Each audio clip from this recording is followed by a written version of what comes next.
죽은 처제 이야기. 프랭크 스톡턴 단편소설. 그 사건이 일어난 지 이제 5년이 지났다.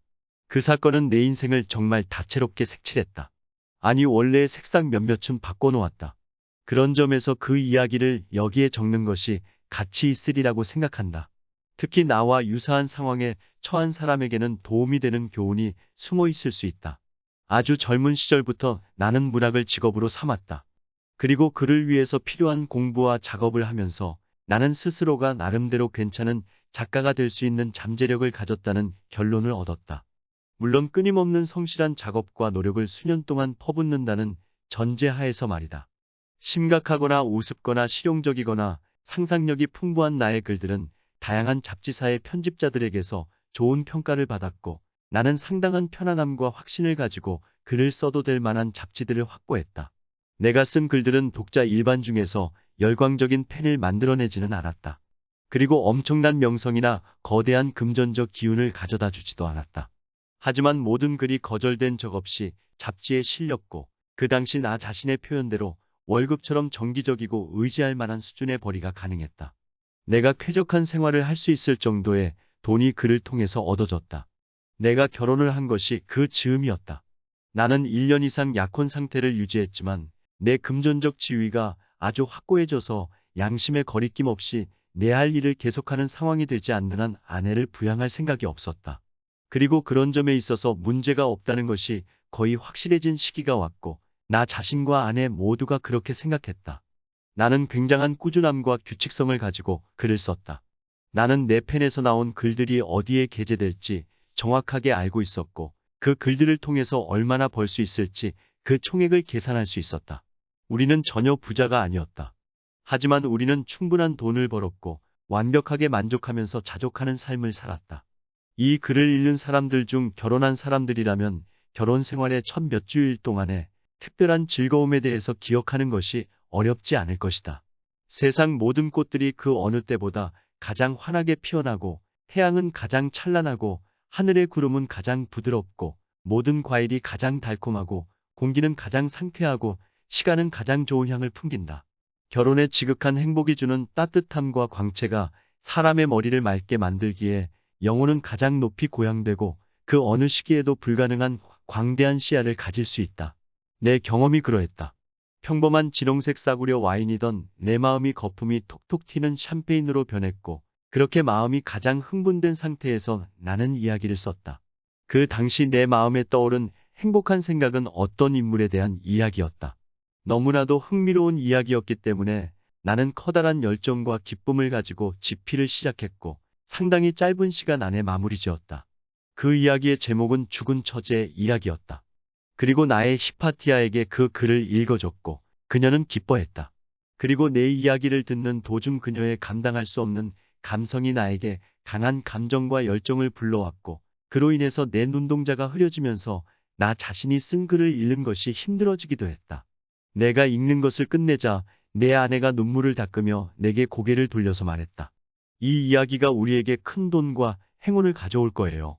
라마르탱의 하녀 이야기 이후로 이토록 애처롭고 불쌍한 이야기는 없었어요. 다음날 아침이 밝자마자 나는 가장 자주 기고글을 보내던 잡지의 편지자에게 그 이야기를 보냈다. 보통 그 잡지에 실리는 글이 내 작품들 중 가장 훌륭한 것들이었다. 며칠 후 나는 편집자로부터 편지를 받았다. 그는 내 펜으로 쓰여진 그 어떤 작품에 대해서도 보여준 적이 없는 과도할 정도의 칭찬의 말을 보냈다. 그의 편지에 의하면 그 자신뿐만 아니라 사무실의 모든 직원들이 그 이야기에 매혹당했고 커다란 흥미를 가졌다고 했다. 심지어는 교정 단계까지 엄선된 작품이 아니라면 그 어떤 것도 읽지 않고, 그 속에 우스운 부분이 없다면 그를 쳐다볼 생각도 하지 않는 늙은 깁슨이 다른 사람들의 압도적인 칭찬에 이끌려 내 이야기를 보았고, 첫 문장을 읽자마자 눈물을 흘렸다는 말도 전했다. 그 눈물은 늙은 깁슨이 40년 전 아버지로부터 훈계를 들으면서 흘린 눈물 이후 최초의 눈물이었다. 잡지에 게재할 공간을 찾는 즉시 그 이야기를 발간하겠다고 편집자가 나에게 약속했다. 달콤한 신혼의 하늘을 더욱 화창하게 만들고, 꽃들은 더욱 찬란하게 만들고, 우리의 과일과 시가를 더욱 달콤하게 만들 수 있는 것이 있다면 그것은 바로 그런 편지였다. 그리고 굉장히 짧은 시간이 흐른 후 그 이야기는 잡지에 정식으로 게재되었고 일반 독자들은 편집자들이 보여줬던 것보다 훨씬 더 강렬한 동정심과 흥미를 보여줬다.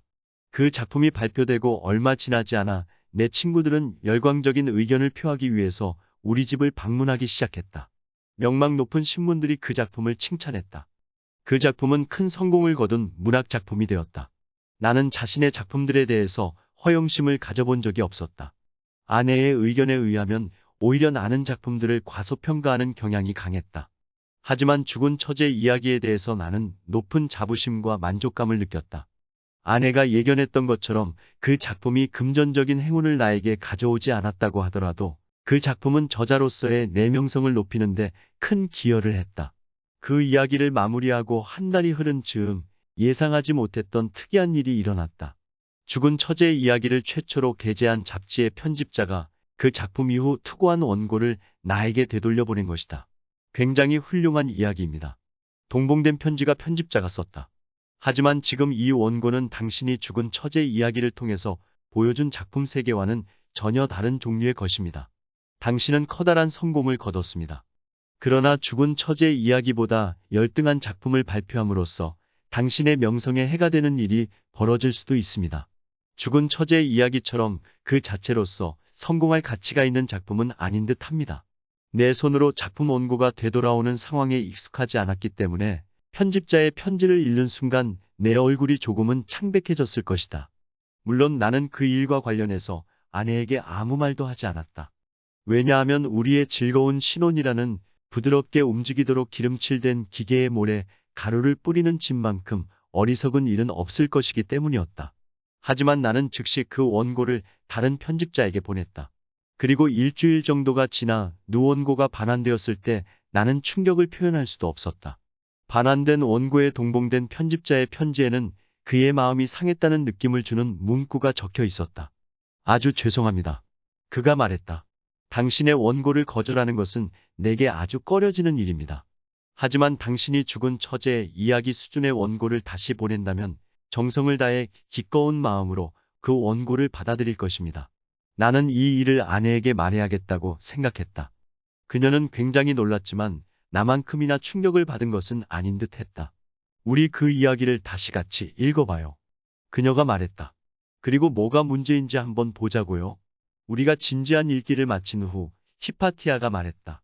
당신이 지금까지 발표한 작품들과 마찬가지로 훌륭한 이야기예요.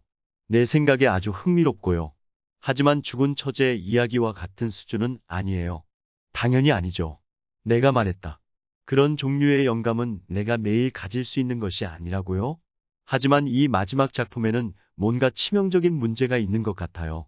지금 우리가 다만 알아차리지 못하는 거죠. 아마도 최근의 성공 때문에 내가 집필을 하면서 마음을 느슨하게 먹은 것일 수도 있어요. 나는 그렇게 생각하지 않아요. 히파티아가 말했다. 어쨌든 내가 말했다. 그 작품은 잠깐 옆으로 제쳐두고 새로운 작품을 쓰는 것을 시작하겠어요. 그리고 적당한 시간이 지난 후 나는 다른 원고를 하나 완성했다. 나는 가장 애호하는 잡지사에 그 원고를 보냈다. 그리고 몇 주가 흐른 후 원고가 돌아왔다. 아마도 불가능하겠지만 편집자가 굉장히 따뜻한 어조로 말했다. 당신은 과거로 되돌아갈 수는 없을 겁니다. 죽은 처제의 이야기가 게재된 잡지 과오로에 대한 주문이 아직도 이어지고 있습니다. 그런 점에서 당신의 이야기가 실린 잡지들을 더 많이 보고자 하는 수많은 독자들을 실망하게 할 수는 없습니다. 나는 그 원고를 다른 잡지사 4군데에 보냈고 모두가 나에게 반환되었다. 그 편집자들이 한 말은 대충 뭉뚱그려 보면 그 작품 자체는 나쁘지 않은 이야기지만 죽은 처제 이야기의 저자로부터 기대할 만한 작품은 아니라는 것이었다. 한 저명한 잡지사의 편집자가 나에게 편지를 보내서 크리스마스 기간 동안 발행될 특별호의 시를 작품을 요청했다. 나는 그가 원한 종류의 성격과 길이를 가진 작품을 하나 써서 그에게 보냈다. 그리고 그 원고 역시 나에게 되돌아왔다. 제가 원했던 것은 그 편집자의 편지였다. 당신의 펜을 통해서 죽은 처제의 이야기 같은 작품을 얻는 것이었습니다. 죄송하지만 나로서는 매우 실망했다는 것을 말씀드리지 않을 수 없습니다. 이 편지를 읽는 순간 나는 너무 화가 난 나머지 죽은 처제의 이야기를 비난하기 시작했다. 당신도 잠시만 참아줘요. 놀라서 나를 바라보는 아내에게 양해를 구한 내가 말을 이었다. 당신 앞에서 거친 말과 행동으로 감정을 표현하는 것을 잠시만 참아줘요. 그 말도 안 되는 이야기가 지금 나를 파멸로 이끌고 있어요. 그 이야기 자체는 모두의 기억 속에 남겠지만 이제는 아무도 내 이야기를 읽으려 하지 않잖아요. 아마도 그 작품은 영원히 잊혀지지 않을 거예요. 히파티아가 눈물을 흘리며 말했다. 그 다음 몇 개월 동안 내가 어떤 식으로 새로운 작품들의 노력을 퍼부었는지에 대해서 상세하게 말할 필요는 없을 것이다. 내가 주로 같이 일하던 편집자들이 내 문학적 능력을 바라보는 관점이 너무나도 높아졌기 때문에 바로 그 죽은 처제 이야기로 인해서 그것보다 조금이라도 못한 작품을 보낼 수 없었다. 다른 잡지사들에 대해서 말하자면 내가 명성을 드높이게 된 작품보다 열등한 작품을 자신들에게 보내는 것을 일종의 모욕으로 받아들였다. 사실상 가장 성공한 이야기가 나를 망친 것이었다. 수입이 줄어들어 거의 없어지는 지경이 되었고 궁핍함이 눈앞에서 나를 바라보고 있었다. 그 궁핍함의 얼굴 위 떠오른 표정이 아주 혐오스러웠다는 것만은 인정해야 할 것이다. 죽은 처제의 이야기 같은 작품을 한 번 더 써보려고 노력하는 것은 의미 없는 짓이었다. 새로운 원고를 쓸 때마다 결혼을 할 수는 없었다. 그 이야기를 만들어낸 것은 내가 신혼생활을 경험하면서 얻었던 행복감과 즐거움이었다. 너무나도 끔찍한 소리예요. 내 아내가 말했다. 만약 나에게 여동생이 있었고 그 애가 죽었다면 아마도 나는 그것이 내 탓이라고 생각했을 거예요. 그것이 당신 잘못일 수는 없어요. 내가 말했다. 그리고 그것이 내 잘못이라고 생각하지도 않아요. 다만 그런 작품을 매번 쓸 수 있다고 다른 사람을 속일 생각은 전혀 없어요. 그리고 내 모든 작품이 그 정도로 훌륭할 것이라는 기대를 사람들이 가져서도 안 돼요. 생각해보자고요. 라파엘의 후원자가 그를 독려해서 시스티나의 성모 같은 작품을 만들도록 하고 그 다음부터는 그 작품보다 못한 것은 무조건 거절한다고 생각해봐요. 그랬다면 라파엘은 아주 작고 좁은 무덤에 갇혀서 묻혔을 거라고 생각해요. 하지만 여보, 그런 예술 관련 주제에 밝은 히파티아가 대답했다. 시스티나의 성모는 라파엘의 그림 중 아주 말년의 것이잖아요. 맞는 말이죠. 내가 말했다. 하지만 만약에 그가 결혼을 했었다면 그는 그런 작품을 아주 젊었을 때 그렸을 거라고요. 그 일이 일고 나서 며칠 후 나는 외출을 했다가 집으로 가는 중이었다. 그때 나는 바벨을 만났다. 바벨은 내가 작가 생활을 시작한 초기에 잘 알던 사람이었다. 그는 이제 50살 정도였는데 그보다 훨씬 더 늙어 보였다. 그의 머리카락과 수염은 거의 회색이었고 그것과 비슷한 색조를 띤 그의 양복 역시 내 짐작에 의하면 원래는 검정색이었던 듯 했다. 세월이라는 것이 남자의 외모에 엄청난 영향을 끼친다. 바벨은 아주 오랜 세월 뭔가에 시달린 듯 했고 이제는 회복할 수 없는 노쇠함을 겪는 듯 했다. 하지만 그가 예의 바르게 나와 인사를 나누는 사이 그의 눈동자에서 따뜻한 열정이 빛났다. 이런, 무슨 일인가 내 자랑스러운 친구요. 그가 말했다. 자네가 이런 식으로 고민을 하는 것을 본 적이 없어. 나는 바벨에게 어떤 것도 숨길 이유가 없었다. 보다 젊었던 시절에 그는 나에게 큰 도움을 줬고 내 상황을 정확히 알아도 될 사람이었다. 나는 아무런 꾸밈 없이 전체 상황을 털어놓았다. 이봐 친구요. 내가 말을 마치자 그가 나에게 제안했다. 우리 같이 내 방으로 가자고. 거기에서 자네에게 보여줄 것이 하나 있어. 나는 바벨을 따라서 그의 방으로 갔다. 좁고 울퉁불퉁한 길 한가운데 서 있는 아주 낡고 더러운 건물 위에 있는 곳이었다. 그 거리를 드나드는 마차들은 오로지 쓰레기차와 상한 야채를 팔러 다니는 더러운 마차들 뿐인 듯 했다. 아주 훌륭하고 쾌적한 산책로는 아니라고 할 수 있지. 자신의 집으로 나를 인도하면서 바벨이 말했다. 하지만 어떤 점에서 이 거리는 오래된 이탈리아의 거리를 생각나게 한다고. 크고 작은 궁전과 저택들이 다정한 모습으로 서로를 굽어보고 있는 오래된 거리 말이야.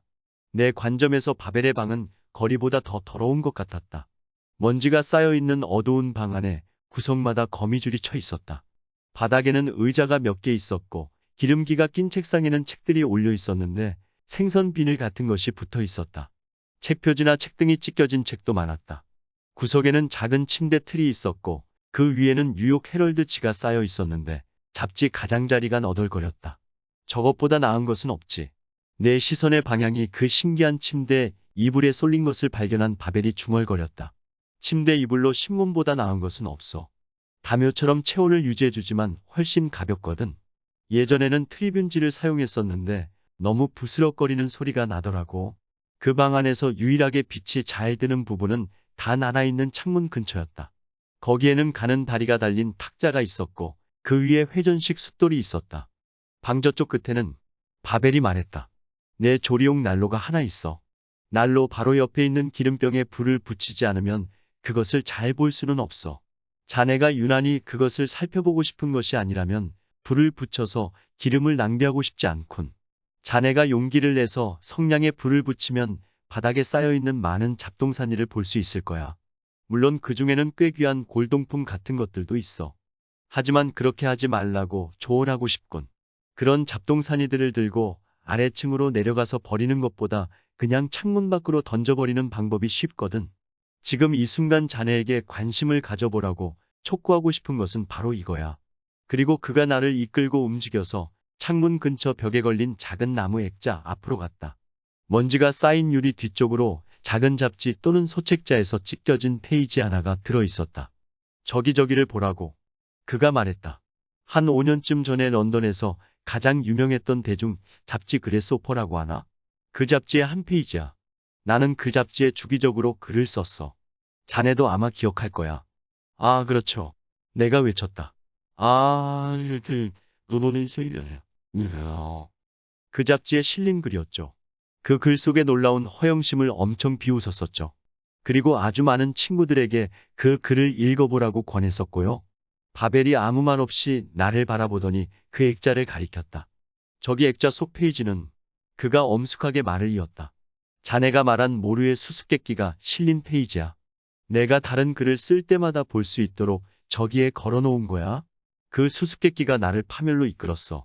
저 글을 끝으로 나는 그래스호퍼지에 아무것도 게재하지 못했어.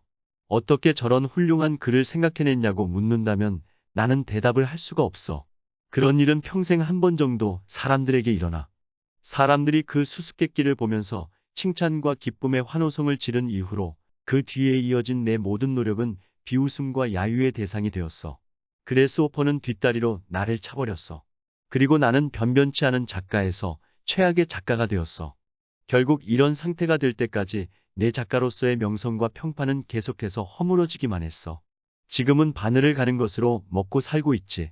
그렇게 해서 나는 빵과 커피, 담배를 사고 가끔씩은 고기나 감자를 사 먹어.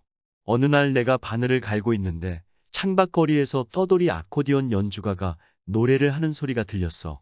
그는 일 트로바토레에 나오는 세레나데를 불렀는데 그 친숙한 음조 덕분에 예전의 기억과 예전의 즐거움이 환상처럼 나를 뒤덮었지. 성공한 작가로서 좋은 옷을 입고 오페라 극장에 앉아서 달콤한 눈동자들을 마주보면서 상쾌한 이탈리아의 공기에 대해서 말하던 때 말야. 그때 나에게 미래는 화창한 풍경과 즐거운 향락의 연속으로 여겨졌지. 기쁨의 막이 내릴 것이라고는 상상도 못했어. 내 귀가 그 세레나데를 듣는 사이 내 마음은 행복한 회상 속에서 방황했고 내 모든 감각과 능력이 최고조에 달해서 바늘을 가는 것에 대해서는 아무 생각도 하지 않았어.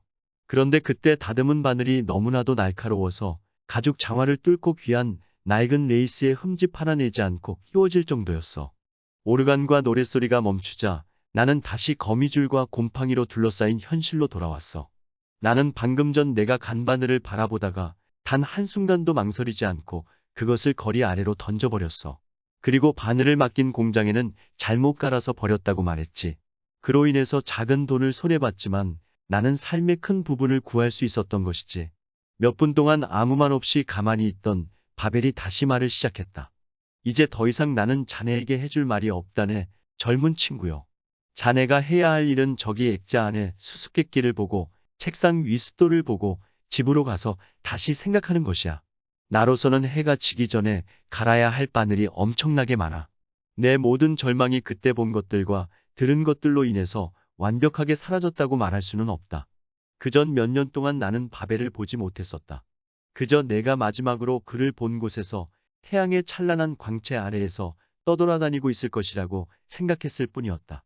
그가 그토록 가난하고 더러운 환경에서 지내고 있는 것을 본 것은 너무나도 큰 충격이었다.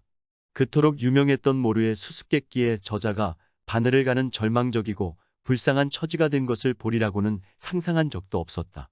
나는 그의 방 밖으로 나와서 생각에 잠겨 걸었다. 완벽하게 일그러진 미래의 그림이 내 눈앞에 놓여졌다. 바벨의 이야기가 가진 의미 때문에 내 마음이 깊게 가라앉았다. 집에 도착해서 나는 아내에게 바벨의 이야기를 해줬다. 그녀가 슬프면서도 열렬한 관심을 가지고 귀를 기울였다. 두렵기는 하군요. 그녀가 말했다. 만약 행운이 가져온 우리의 상황이 빨리 개선되지 않는다면 아마도 우리는 숫돌을 2개 사야 할지도 몰라요.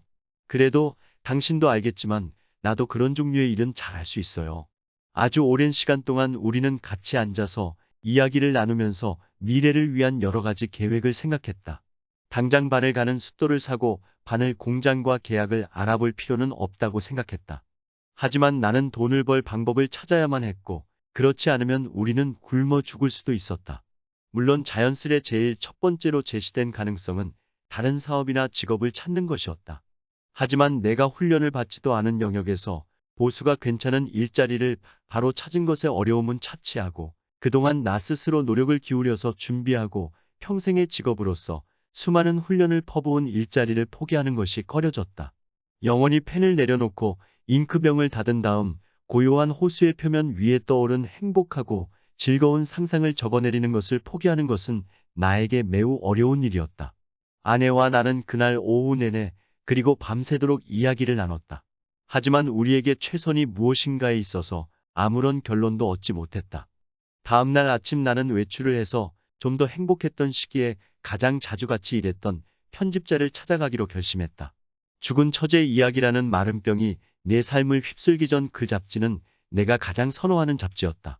그 잡지의 편집자를 찾아가서 나는 모든 상황을 솔직하게 설명하고 그의 조언을 구했다. 편집자는 매우 좋은 사람이었고 꽤 오랜 세월 동안 내 친구이기도 했다. 내가 하는 말을 매우 주의 깊게 들은 그가 내 문제에 대해서 깊은 동정심을 표했다. 우리 편지에서도 여러 번 언급했지만 그가 대답했다.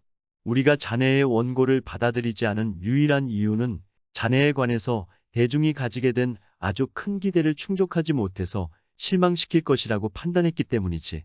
죽은 처제의 이야기 같은 작품을 언제 다시 게재할 것이냐고 묻는 편지가 수도 없이 쏟아지고 있어.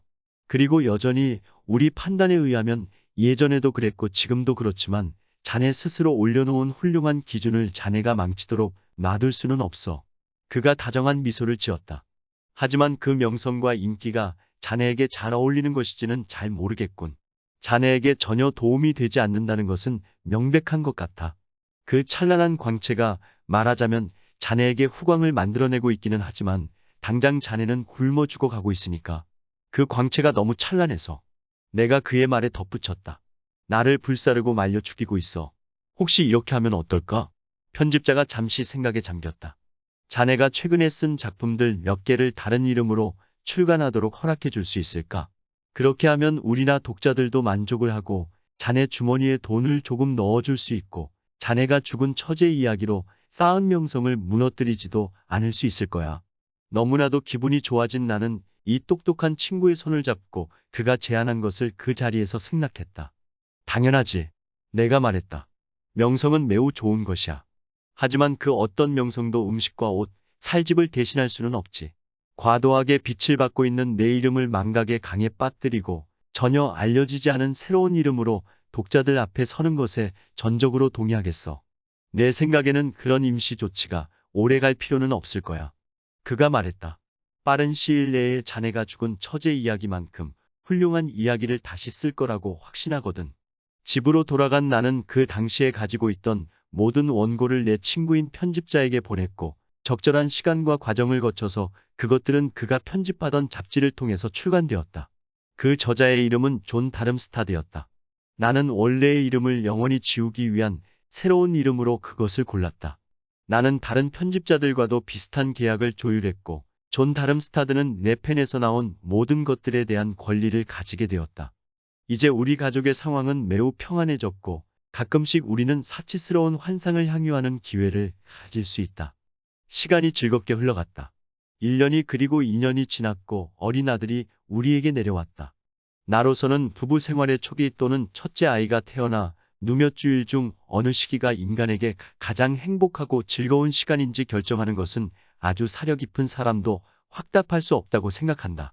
나로서는 내 결혼식 이후 나에게 내려왔던 것만큼의 영감과 상상력, 행복이 퍼부어진 시기였다고 말할 수 있다. 첫째 아이가 태어났을 즈음, 내 안 환희에 찬 감정이 하나의 이야기를 위한 소재로 응축되었고, 아무런 망설임 없이 나는 그것을 글로 옮겨 적기 시작했다. 원고가 마무리된 것은 아이가 태어난 지 6주 후였다. 어느 저녁 우리는 응접실 따뜻한 벽난로 앞에 앉아 있었다. 커튼이 평화롭게 내려져 있었고 부드러운 등불이 환한 빛을 내고 아기는 옆에 붙은 방에서 곤히 자고 있었다. 그 순간 나는 아내에게 새로운 작품을 읽어줬다. 내가 읽기를 마치자 아내가 자리에서 일어나서 내 품에 안겼다. 지금 이 순간보다 당신이 자랑스러웠던 적은 없어요. 그녀가 환한 얼굴에 눈을 반짝이면서 말했다. 나는 지금 최고의 순간을 겪고 있어요. 정말로 놀라운 이야기예요. 정말로 나는 확신할 수 있어요. 이 이야기가 죽은 처제 이야기만큼이나 훌륭하다고 확신할 수 있어요. 그녀가 그 말을 하자마자 갑자기 차가운 느낌이 우리 모두에게 스며들었다. 내가 사랑하는 연인으로부터 받은 모든 칭찬과 고마움이 내 마음속에 만들어낸 다정함과 열정, 자부심과 행복의 광채가 순식간에 사라졌다. 무의식적으로 우리는 서로에게서 떨어졌다. 그리고 창백한 얼굴로 서로를 바라보았다. 동시에 끔찍한 진실이 우리의 머릿속에 스쳤다. 그 이야기는 죽은 처제 이야기만큼이나 훌륭했던 것이다. 우리는 아무 말 없이 그 자리에 서 있었다. 바벨의 엄청나게 잘 다듬어진 바늘 이야기가 우리의 영혼을 정면으로 관통했다. 임박한 추락과 좌절, 그리고 그 속에서 우리의 행복이 사라지는 광경이 환상처럼 내 눈앞에 펼쳐졌다. 이제 막 우리가 쌓아 올리기 시작한 아기를 위한 모든 계획과 희망이 무너지는 광경이었다. 아내가 나에게 다가와서 내 손을 잡았다. 그녀의 손이 얼음처럼 차가웠다. 굳건하고 강해져야 해요. 그녀가 말했다. 거대한 위험이 우리를 위협하고 있어요. 하지만 그것에 대비할 수 있을 거예요. 굳건하고 강해져야 해요. 나는 그녀의 손을 지그시 잡았다. 그리고 그날 밤 우리는 아무 말도 하지 않았다. 다음날 아침 나는 전날 마무리한 원고를 챙겨서 조심스럽게 두꺼운 포장지 안에 넣었다.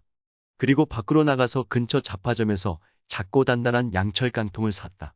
그 깡통은 원래 비스킨을 보관하는 용도였기 때문에 딱 맞는 양철 뚜껑이 달려 있었다. 나는 원고를 그 속에 넣고 철물점으로 가서 납으로 뚜껑을 단단하게 봉인했다. 그리고 집으로 돌아간 나는 다락방으로 올라가서 배에 싣고 다니는 현금 금고를 가지고 내려왔다. 그 금고는 우리 조상 중 커다란 상선의 선장이었던 분의 유품이었다. 육중한 그 금고는 강철로 단단하게 용접되어 있었고 2개의 커다란 자물쇠가 달려 있었다. 아내를 부른 후 그녀에게 양철 깡통 안에 무엇이 들었는지 말했다. 그리고 그 상자를 금고 안에 넣고 육중한 뚜껑을 닫았다. 그리고 2개의 자물쇠를 단단히 잠갔다. 이 열쇠는 내가 열쇠를 주머니에 넣으면서 말했다. 이따가 오후에 외출해서 강에 던지고 올 생각이에요. 아내는 흥분한 눈빛으로 그리고 창백하지만 굳은 결의가 느껴지는 엄숙한 표정으로 나를 바라보았다. 하지만 그녀의 표정 속에서 다시 돌아올 행복의 흐릿한 그림자가 엿보였다. 혹시 더 뭔가를 하는 것이 낫지 않을까요? 그녀가 말했다. 그러니까 왁스로 다시 한번 봉인을 하고 테이프로 감는 것은 어떨까요? 아니, 괜찮을 거예요. 나는 말했다. 누군가가 우리의 행복을 망치기 위해서 지독한 노력을 하지는 않을 거예요. 그리고 이제는 매우 엄숙한 목소리로 내가 말을 이었다. 내가 죽은 후 유산을 상속받은 사람이 필요성을 판단해서 이 금고를 부숴서 열고 이 이야기를 출간할 수도 있겠죠. 하지만 그때라면 내 이름에 쌓이는 명성이 나를 해치지는 못할 거예요.